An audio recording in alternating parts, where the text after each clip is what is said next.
இன்றைய வீடியோவில் நாம் ஹியூமன் ஐ, மைக்ரோஸ்கோப் மற்றும் எலக்ட்ரிசிட்டி அண்ட் மேக்னட்டிசம் பற்றிய முக்கியமான பேசிக்ஸை தெளிவாக பார்க்க போறோம்.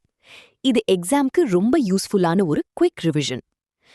ஹியூமன் ஐ என்பது ஒரு ஆப்டிக்கல் இன்ஸ்ட்ருமெண்ட், கேமரா மாதிரி தான். வெளியில் இருக்கும் ஆப்ஜெக்ட்லிருந்து வரும் லைட் ரேஸ் கண்ணுள்ளே போய் லென்ஸ் மூலமாக ஃபோக்கஸ் ஆகி ரெட்டினா மீது ரியல் இமேஜ் உருவாக்கும். இந்த ஐக்கு least distance of distinct vision என்பது 25 சென்டிமீட்டர். இப்போ டிஃபெக்ட்ஸ் ஆஃப் ஐ பற்றி பார்க்கலாம். மயோபியானா ஷார்ட் சைட்டட்னஸ். இதுல நமக்கு நியர் ஆப்ஜெக்ட்ஸ் தெளிவாக தெரியும், ஆனா டிஸ்டன்ட் ஆப்ஜெக்ட்ஸ் பிளர்ராக தெரியும். இதுக்கு காரணம் லைட் ரேஸ் ரெட்டினாக்கு முன்னாடியே ஃபோக்கஸ் ஆகிடும். இந்த டிஃபெக்டை கரெக்ட் பண்ண கான்கேவ் லென்ஸ் பயன்படுத்துவாங்க. அடுத்தது ஹைப்பர்மெட்ரோபியா, அதாவது லாங் சைட்டட்னஸ்.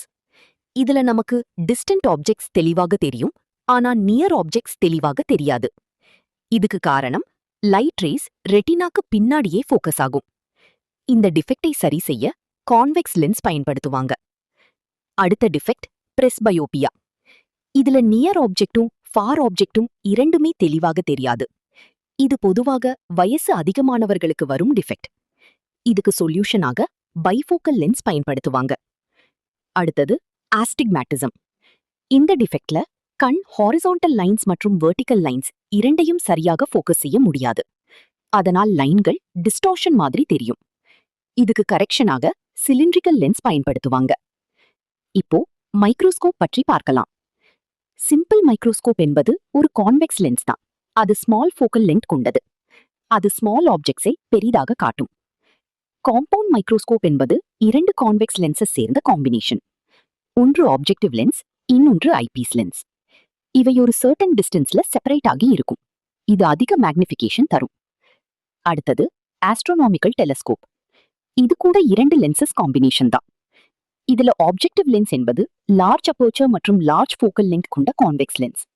ஆனா ஐபீஸ் லென்ஸ் என்பது ஸ்மால் அப்போச்சர் மற்றும் ஸ்மால் ஃபோக்கல் லென்த் கொண்ட கான்வெக்ஸ் லென்ஸ். இதன் மூலம் ஸ்டார்ஸ் மற்றும் பிளானட்ஸை பார்க்க முடியும். இப்போ எலக்ட்ரிசிட்டி அண்ட் மேக்னட்டிசம் டாபிக்கு போகலாம். சார்ஜ் என்பது மேட்டருக்கு உள்ள ஒரு பேசிக் ப்ராப்பர்ட்டி. இதனால் தான் எலக்ட்ரிக் எஃபெக்ட் மற்றும் மேக்னெட்டிக் எஃபெக்ட் உருவாகும். சிமிலர் சார்ஜஸ் ஒருவரை ஒருவர் ரிப்பெல் பண்ணும். ஆப்போசிட் சார்ஜஸ் ஒருவரை ஒருவர்.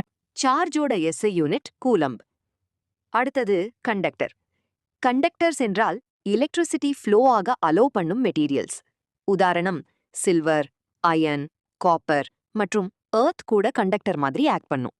இதுல சில்வர் தான் பெஸ்ட் கண்டக்டர். இன்சுலேட்டர்ஸ் என்றால் எலக்ட்ரிசிட்டி ஃப்ளோ ஆகவிடாத மெட்டீரியல்ஸ். உதாரணம் wood, paper, mica, glass, ebonite.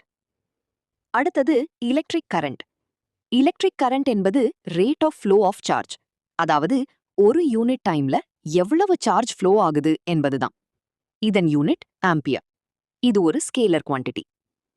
நம்ம பெரிய பில்டிங்ஸ்ல மேல லைட்னிங் கண்டக்டர் ஃபிக்ஸ் பண்ணுவாங்க. இதோட பர்பஸ் என்னன்னா, லைட்னிங் ஸ்ட்ரைக் வந்தா அந்த எலக்ட்ரிக் சார்ஜ் சேஃபா கிரவுண்டுக்கு போய் பில்டிங்கை ப்ரொடெக்ட் பண்ணும். இப்போ ஒரு இன்ட்ரெஸ்டிங் பாயிண்ட். ஒரு எலக்ட்ரிக் பல்ப் உடைந்தா சில நேரம் ஒரு பேங் சவுண்ட் வரும். அதுக்கு காரணம் பல்புக்குள்ளே வேக்யூம் இருக்கும். பல்பு பிரேக் ஆனதும் வெளியிலிருந்து ஏர் ரொம்ப ஸ்பீடா உள்ளே ரஷ் ஆகும். அந்த ரஷ்ஷிங் ஏர் தான் அந்த பேங் சவுண்ட் கிரியேட் பண்ணும். அடுத்த முக்கிய கான்செப்ட் ஓம்ஸ் லா.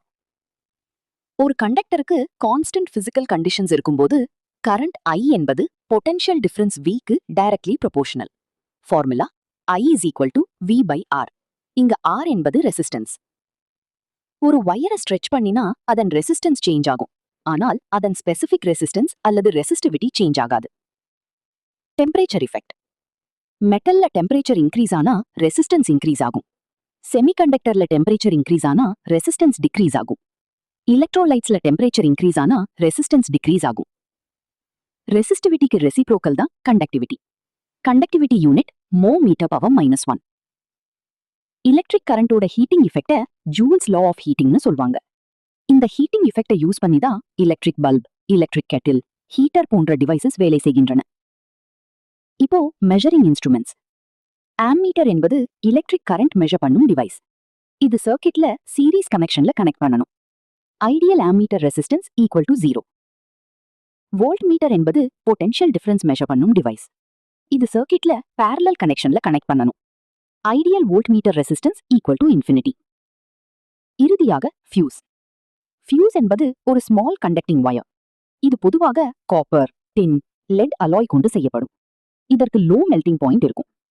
சர்க்கிட்ல அதிக கரண்ட் ஃப்ளோ ஆனா ஃபியூஸ் மெல்ட் ஆகி சர்க்கிட் பிரேக் ஆகும். அதனால் இது ஒரு ப்ரொடெக்டிவ் டிவைஸ்.